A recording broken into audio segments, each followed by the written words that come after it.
ఎప్పట్లాగే నా ప్రతి క్లాస్ అయిపోయిన తర్వాత నా మనసులో ఉన్న మాటను చెప్తాను కదా, కవిత లాంటిది. కవిత కాని కవిత అనొచ్చేమో. ఈసారి నేను నా చిన్ని కృష్ణయ్య అంటే చాలా ఇష్టం నాకు. ఆ చిన్ని కృష్ణయ్య మీద నేను రాసుకున్నది.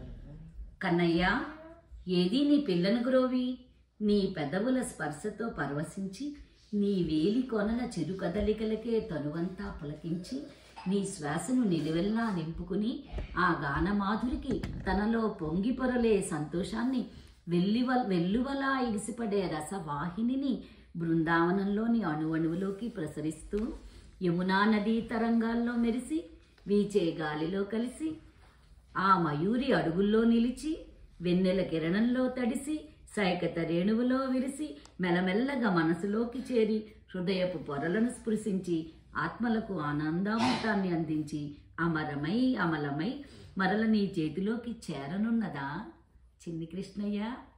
ఎప్పుడూ నా మనస్సు నీ పాదాల మీద ఉండేలా ఆశీర్వదించవయ్యా.